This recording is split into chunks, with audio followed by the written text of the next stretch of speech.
Quero fazer algumas considerações a respeito de Isaías, porque Isaías a gente precisa estar atento. Primeiro, por que a gente precisa estar atento, Luiz? Porque o livro de Isaías é o livro mais vezes citado no Novo Testamento. Foi o livro mais citado no Novo Testamento.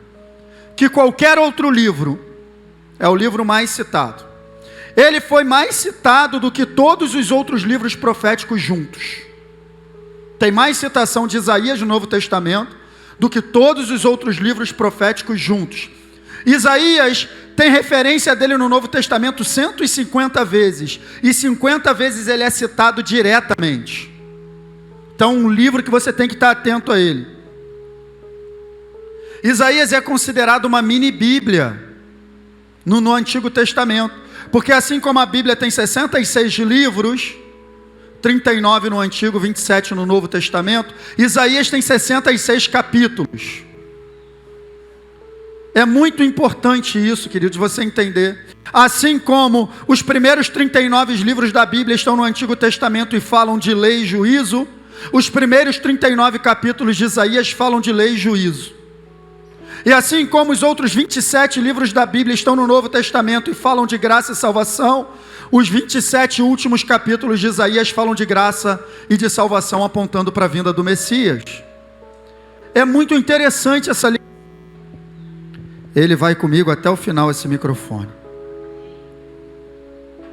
Tanto o livro do profeta Isaías, quanto a Bíblia, terminam falando de novo céu e nova terra. Os dois, Isaías 66, 22 e Apocalipse 21, 1. Falam de novo céu e nova terra, os dois últimos capítulos, tanto de Isaías quanto da Bíblia. Quando Jesus entrou na sinagoga, na sua terra, em Nazaré, num dia de sábado, e ele ficou de pé para ler, foi-lhe entregue o livro do profeta Isaías. E ele leu exatamente a passagem lá do capítulo 61. O Espírito do Senhor está sobre mim, pois ele me ungiu a pregar libertação aos cativos, cura aos doentes, salvação. Foi o livro do profeta Isaías que ele leu. Isso é muito significativo, cara. O profeta Isaías é conhecido também como o profeta messiânico, porque é o livro que mais fala da vinda do Messias. E justamente por causa disso, deixa eu te dizer, a gente tem que ter uma atenção muito especial com o capítulo 53. Porque o capítulo 53 de Isaías é conhecido como o capítulo da redenção. Isaías está 700 anos antes, escrevendo a respeito de uma obra que aconteceria com uma precisão profética. São só 12 versículos, mas cheios de vida. E quando a gente olha, a gente vê Isaías 53, por exemplo, colocando salvação e cura no mesmo nível. Porque assim como ele levou os nossos pecados, ele levou as nossas enfermidades. Porque assim como ele levou as nossas iniquidades, ele levou as nossas doenças. Você percebe? Isaías é profético. Isaías 53 é o capítulo da redenção. E nesse capítulo de Isaías, em 12 versos, 11 vezes aparece um aspecto da substituição. Você foi substituído. E 11 vezes eu vou te mostrar, você vai contar junto comigo. Na teologia, essa substituição é conhecida como a doutrina da dupla imputação. Os nossos pecados foram imputados a ele, e a justiça dele foi imputada a nós. A dupla imputação, na teologia conhece-se assim, mas eu estou falando de maneira mais simples, estou falando de substituição. Você foi substituído, e vamos começar pelo verso 4 para você ver isso. Você vai contar comigo quantas vezes, olha só. Certamente, ele tomou sobre si as nossas. Quantas vezes? Me ajuda a contar, não perde a conta. Primeira vez, ele tomou as nossas enfermidades. Uma. E sobre si levou as nossas 2 vezes. Está comigo? Isso aqui eu estou te mostrando um aspecto de substituição. Ele tomou sobre si as nossas, ele levou sobre si as nossas. É uma troca. Você está entendendo, sim ou não? Então vamos lá.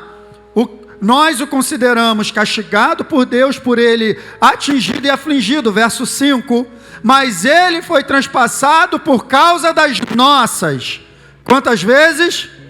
3. Foi esmagado por causa das nossas iniquidades. Quantas vezes? 4. O castigo que nos trouxe paz estava sobre... Quantas vezes? 5. E pelas suas feridas fomos sarados. Quantas vezes? Em 2 versos, 6 vezes. Em 2 versos. Vamos continuar. Verso 6, todos nós, tal qual ovelhas, nos desviamos, cada um de nós se voltou para o seu próprio caminho, e o Senhor fez cair sobre ele a iniquidade de todos. Quantas vezes? Não perde a conta não, hein? Não perde a conta não.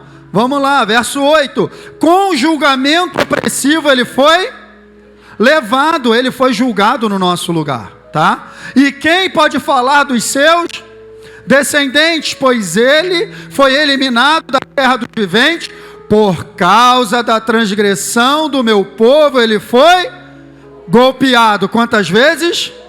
8. Meu Deus. Substituição. Verso 10, contudo, foi da vontade do Senhor esmagá-lo e fazê-lo sofrer. E embora o Senhor faça da vida dele uma oferta pela culpa. Quantas vezes? Meu Deus, o negócio está ficando quente. Ele verá sua prole e prolongará seus dias, e a vontade do Senhor prosperará em sua mão. Verso 11, depois do sofrimento de sua alma, ele verá a luz e ficará satisfeito. Pelo seu conhecimento, meu servo justo justificará a muitos e levará a iniquidade deles. Quantas vezes? 10. Meu Deus do céu. Vamos para o último verso.